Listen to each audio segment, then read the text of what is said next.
Good morning, नमस्कार।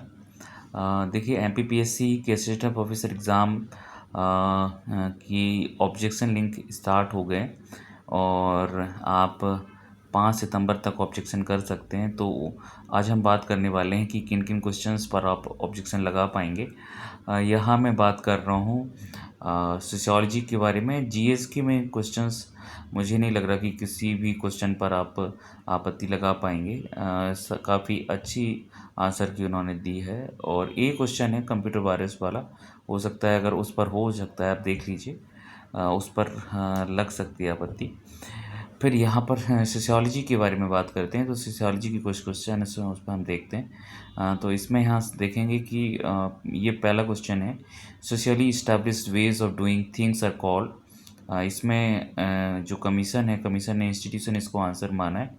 यहाँ पर नॉर्म्स काफ़ी रिलेवेंट मेरे को आंसर लग रहा है, तो आप इसको सोर्स ले सकते हैं। किसी भी गवर्नमेंट वेबसाइट या गवर्नमेंट जो ऑथेंटिक प्रूफ है वही लगाइएगा। किसी इग्नू का मटेरियल से आप ले सकते हैं, वहाँ भी इसका आसानी से मिल जाएगा। तो ये चेंज हो सकता है। दूसरा हम देखेंगे कि priority is given to the schemes that remove regional disparities in India why. इसको नेशनल प्लानिंग माना है, लेकिन आप इसको जब डिटेल्ड पढ़ेंगे तो ये सभी का पार्ट होता है, डिस्ट्रिक्ट प्लानिंग और स्टेट प्लानिंग का। तो यहाँ पर ऑल ऑफ द आंसर हो सकता है। एक फिर ये क्वेश्चन है, Sela is the main dance of which tribe. तो देखिएगा ये गोंड, लेकिन इसके साथ साथ बैगा जनजाति में भी इसको मनाया जाता है। मध्य प्रदेश और छत्तीसगढ़ का जो एरिया एक लगा हुआ है आपस में, उस बेल्ट में बैगा जनजाति भी सेला डांस को काफ़ी कुछ करते हैं, सेला डांस को मनाते हैं, सेला डांस करते हैं ये। तो आपको काफ़ी कुछ मटेरियल इसके बारे में मिल जाएगा, आप लगा सकते हैं इसको आसानी से। ठीक है। Pearl pregnancy index is related to family planning माना है। इसका इसका ठीक है।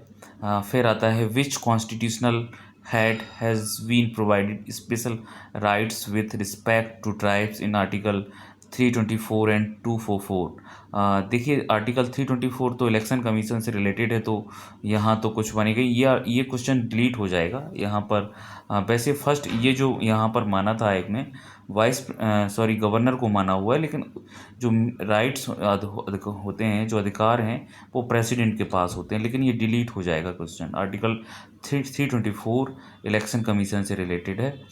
Bhuria committee is related to, इसमें Panchayati Raj institutions, urban development, revenue generation from forest produce, scheduled tribe empowerment. अब इसमें देखिए जो आयोग है, आयोग ने यहाँ पर शेड्यूल्ड ट्राइब एम्पावरमेंट माना हुआ है, नहीं सॉरी, पंचायती राज इंस्टीट्यूशंस को माना हुआ है, पंचायती राज से रिलेटेड था। लेकिन याद रखना आवश्यक है कि जब ये कमेटी बनी तो इस कमेटी का मूल उद्देश्य था कि स्वशासन के माध्यम से, सेल्फ गवर्नेंस के माध्यम से जो जनजातीय क्षेत्र हैं उनका विकास किया जाए। तो अब उसके लिए भूरिया कमेटी ने रिकमेंड किया कि पंचायतों के माध्यम से जो 73rd अमेंडमेंट था कॉन्स्टिट्यूशनल, उसके माध्यम से उसके जो प्रोविजंस हैं वो इन क्षेत्रों में लागू किए जाएं और उसके माध्यम से जनजातीय क्षेत्रों का विकास किया जाए। ठीक है। तो ये और स्पेसिफिक रूप से ये जो कमेटी बनी थी वो सेल्फ गवर्नेंस के लिए, जनजातीय सेल्फ गवर्नेंस के लिए प्रोविजंस देने के लिए, रिकमेंडेशंस के लिए बनाई गई थी। ये पूरे पूरे सभी क्षेत्रों के लिए नहीं थी, पूरे भारतवर्ष के पूरे भारतवर्ष में पंचायती राज के संबंध में नहीं थी। तो इसके दोनों ही आंसर हो सकते हैं, पंचायती राज इंस्टीट्यूशंस और शेड्यूल्ड ट्राइब एम्पावरमेंट, ये दोनों ही इसके आंसर हो सकते हैं। आप लगा सकते हैं। आपको इसी के माध्यम से पैसा एक्ट आया था, इसको आप लगा सकते हैं। तो पैसा एक्ट 1996 हुआ था, तो इसको आप देख सकते हैं। आपको ministry of home affairs, ministry of rural development पर इसके रिकमेंडेशंस जो पूरी कमेटी हैं वो मिल जाएंगे। ठीक है। फिर आता है बस यही सारे क्वेश्चंस थे, इनको देख लीजिए। Thank you very much.